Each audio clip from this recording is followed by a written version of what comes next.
The man accused of killing 4 University of Idaho students was back in court today for a hearing that could have a dramatic impact on the case against him. KREM 2's Regan Gallo watched today's court hearing unfold this afternoon. She joins us now in the studio. Regan?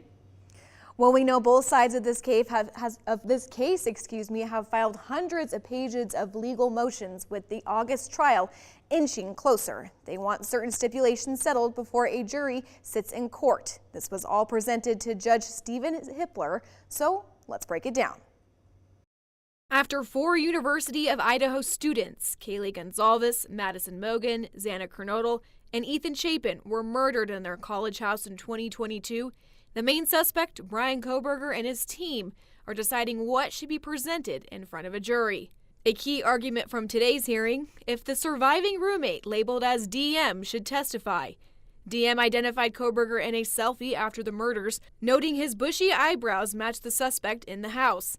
The defense argues her claims are misleading because they say she was under the influence.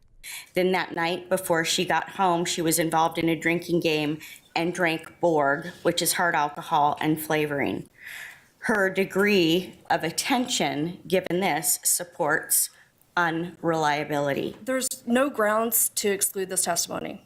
DM's the only living individual who saw the person responsible for these 4 homicides.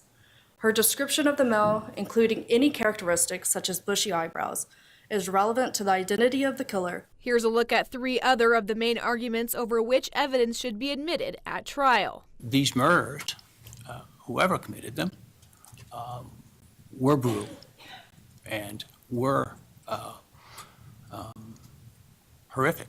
And so I suspect that the evidence will reflect that. 1, such as which calls and text messages should be presented. The defense challenges the 911 call made by the surviving roommate's phones, arguing it contains hearsay. But prosecutors say the call qualifies as an excited utterance under Idaho rules of evidence and should be played during trial. 2, other evidence in question involves DNA. Investigators say a K-bar sheath knife with Kohberger's DNA was found on scene. This knife matches a purchase Kohberger made on Amazon, but the defense states it could have been planted. 3, the defense showed concern over alleged surveillance of Kohberger's Hyundai Elantra. The defense argues the video surveillance cannot prove that the suspect vehicle in surveillance videos is Kohberger's. Other things noted is if Kohberger is found guilty, prosecutors say they will seek the death penalty.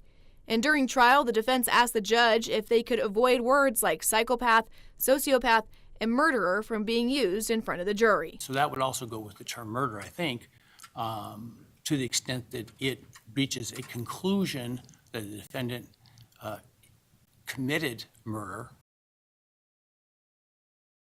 Now, there's still a lot more to unpack with today's hearing, as it just ended moments ago, and it does continue through tomorrow, and we will of course continue our coverage. Reporting right here in the studio, Regan Gallo, KREM 2 News. And if you're looking for answers in the University of Idaho student killings, revisit our in-depth coverage leading up to today's crucial hearing, streaming now on KREM 2 Plus. Download KREM 2 Plus on your TV and watch for free.